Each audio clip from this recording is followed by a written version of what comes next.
Olá pessoal, como é que vocês estão? Meus amigos, meus irmãos, minhas irmãs, tudo bem com vocês? Tudo tranquilo? Tudo em paz? E aí, vamos para mais um vídeo? Bem, este é o de número 5 para encerrarmos esta pequena série Os Mistérios Proféticos de Israel. E nós queremos deixar aqui, pessoal, a nossa gratidão ao Rabino Jonathan Bernis, oferecendo a ele todo o crédito por esta pequena série. Para fecharmos com chave de ouro esses mistérios proféticos de Israel, iremos falar um pouco sobre o tempo em que Deus irá restaurar todas as coisas, desde que Adão e Eva tropeçaram no Éden, e que sinais haverá até a volta de Jesus.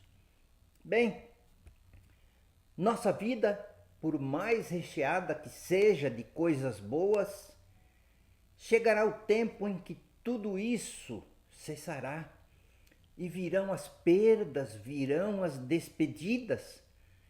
Todos nós já experimentamos o drama de uma perda.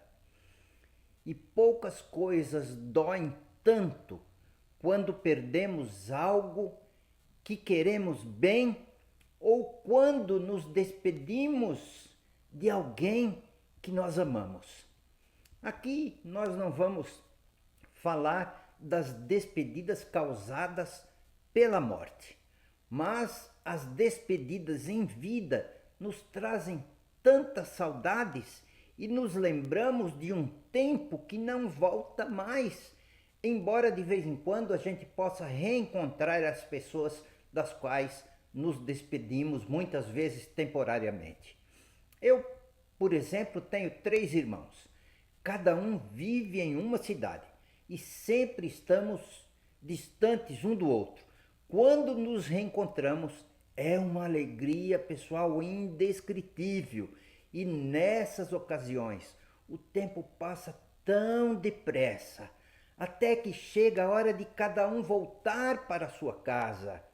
Eu, quando chego em casa e me lembro dos meus irmãos, dá uma saudade tão grande que chega a doer no meu peito. As perdas e despedidas estão sempre ao nosso redor, mas não será assim para sempre. Quando a era messiânica chegar, Deus restaurará tudo aquilo que perdemos e como foi no caso de Jó, nos dará tudo de novo em maior abundância. Palavras como estas, ditas pelo apóstolo Paulo, me animam muito e me enchem de esperança.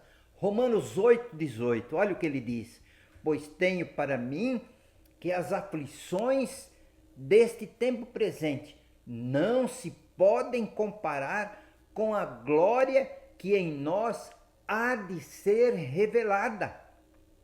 Quando a restauração de todas as coisas acontecer, o mundo e tudo que nele há mudarão para melhor. E eu digo a vocês, eu creio em um mundo melhor, mas somente a partir do retorno de Jesus e o início da era messiânica, quando, de acordo com o profeta Isaías, vai acontecer isto. Olha ali: o lobo habitará com o cordeiro, e o leopardo se deitará junto ao cabrito. O bezerro, o leão novo e o animal cevado andarão juntos, e um pequenino os guiará. A vaca e a ursa pastarão juntas, e as suas crias juntas se deitarão. O leão comerá palha como o boi. Agora eu quero usar com vocês, pessoal, a famosa figura de linguagem que o rabino Jonathan Bernis usa em seu livro Desvendando os Mistérios de Israel, nas páginas 140 e 141. Este mundo é como uma borboleta pronta a emergir de um casulo escuro e sem vida. Eu creio que a transformação de uma humilde lagarta numa borboleta colorida é um dos mais surpreendentes milagres de Deus. Uma pequena criatura enrola-se numa capa feita de tecidos do seu próprio corpo.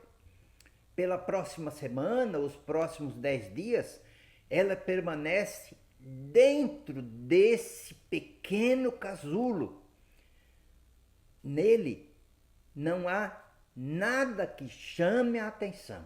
Parece escuro e sem vida, mas se pudéssemos ver o que está acontecendo dentro desse casulo, ficaríamos admirados, pessoal.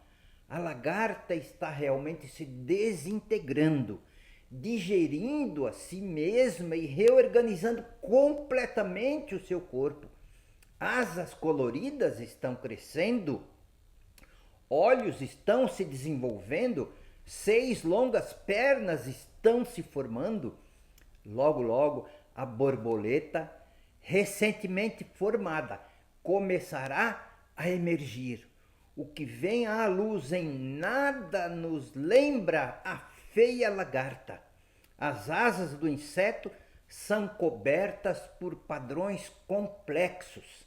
A desinteressante lagarta, que gastava seus dias rastejando no pó, é agora uma linda borboleta flutuando nos ares. Este mundo, pessoal, está envolvido no casulo do pecado e da desobediência por um longo tempo. Agora, a qualquer dia, uma incrível transformação ocorrerá. Será emocionante, será glorioso e será o início da eternidade para os que amam ao Senhor e aceitam a Jesus como seu Salvador. A lagarta e a borboleta são como uma figura de linguagem para estes tempos em que aguardamos esse dia glorioso. Vejo pessoas ocupadas demais com os sinais dos tempos descritos por Jesus que estão lá em Mateus 24 ou em Lucas 21. Vejo as pessoas também falarem o que Paulo disse a Timóteo na segunda carta, no capítulo 3. Sabe, porém, isso. Nos últimos dias sobrevirão tempos difíceis. Podemos dizer que desde sempre, pessoal, esses tempos difíceis dos quais falou o apóstolo Paulo já existem há um bom tempo, mas neste último século piorou e muito, a passos largos. Olha, desde menino eu ouço dizer aquelas palavras conhecidíssimas que estão em Mateus 24, e ouvireis de guerras e rumores de guerras, etc, etc, etc. Ou então a famosa pergunta dos discípulos a Jesus: quando sucederão essas coisas e que sinal haverá da tua vinda e do fim do mundo? Pessoal, todos esses sinais são realmente importantes e é muito bom que nós o conheçamos. Mas quero dizer para vocês que o cristianismo para aí quando se fala dos sinais que antecedem o retorno de Jesus a este mundo. Há sinais e profecias que estão bem diante de nossos olhos, os quais os cristãos veem, mas não enxergam. É isso que eu quero dizer a vocês quando falam que os cristãos parece que pararam no tempo. Os sinais dos tempos são apenas aqueles que acontecem fora da igreja, pessoal? Ou estão relacionados apenas com o Vaticano ou com Washington? Vamos ler o que está escrito em Mateus 24:14? Olha, tão conhecido. E por se multiplicar a iniquidade, o amor de quase todos se esfriará. Uma perguntinha para você. Jesus está se referindo apenas ao amor do mundo? Será que o problema está sempre do lado de fora? Está sempre do lado de lá? Está sempre fora da igreja? E mesmo olhando para o lado de lá, para o lado de fora, vocês acham mesmo que os sinais dos tempos não estão relacionados com Israel? E agora eu quero entrar nesse aspecto importante dos sinais dos tempos, quero falar um pouquinho sobre Israel. Sabe, pessoal, a igreja, em sua quase totalidade, não fala sobre a importância de Israel para os últimos dias. E desta maneira, os irmãos praticamente não sabem nada a esse respeito e raros são os que se interessam em conhecer melhor este assunto. Eu acredito sinceramente que há uma correlação entre a vida espiritual de Israel e a vida espiritual da igreja. A igreja, na verdade, abandonou as suas raízes judaicas desde o 3º século e com isso também abandonou Israel e passou a se considerar o Israel espiritual. Mas a igreja, os seus líderes, os seus pastores se mantêm calados sobre esse tema tão importante, eles não falam nada. A figueira, que simboliza Israel, está florescendo e muito, pois o verão, ou seja, o fim dos tempos, é chegado. Assista um dos vídeos que eu já coloquei no ar, a parábola da figueira. Ouçam as palavras da escritora Sandra Teplinsky no seu livro A Unção de Israel, na página 131. A salvação em larga escala do povo judeu aterroriza o inimigo, porque ela anuncia o retorno de Jesus. Ouçam também as palavras do rabino Jonathan Bernes. Deus tem um tempo favorável e determinado a Sião. A cegueira está deixando os olhos do povo judeu desde 1967, quando aconteceu a Guerra dos 6 Dias. Depois, no final da Guerra dos 6 Dias, há mais judeus no mundo que acreditam em Jesus como seu Messias do que em qualquer outra época desde o 1º século. Esta é uma profecia em franco cumprimento. Outra profecia é a volta de Israel à terra prometida.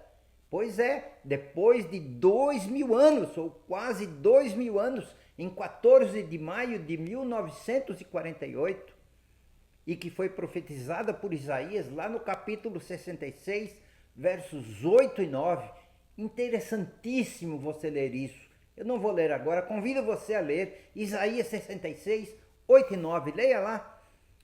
Procuram-se sinais. Mas quando falamos que estes sinais dos tempos podem ser vistos em Israel, muitos dão de ombros. Porque mesmo quando olham para fora da igreja, à procura dos sinais dos tempos, olham para todos os cantos, para todos os lados, mas não olham para Israel.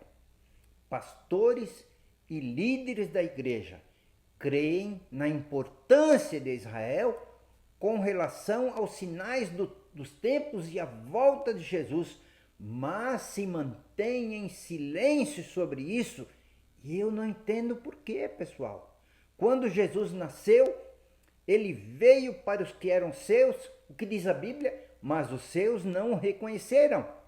Será que isso vai acontecer de novo quando ele retornar agora? Infelizmente, creio que sim. Porque, como diz a palavra de Deus, assim como foi nos dias de Noé, será também a vinda do Filho do Homem. Bem, pessoal, eu quero agora concluir convidando você a se inscrever em nosso canal. Convido também vocês a deixar o seu like, deixe o seu comentário e compartilhem se você gostou desse vídeo. E concluindo de fato agora, eu deixo para você um forte abraço e nos vemos em nosso próximo vídeo. Até lá. Tchau, tchau.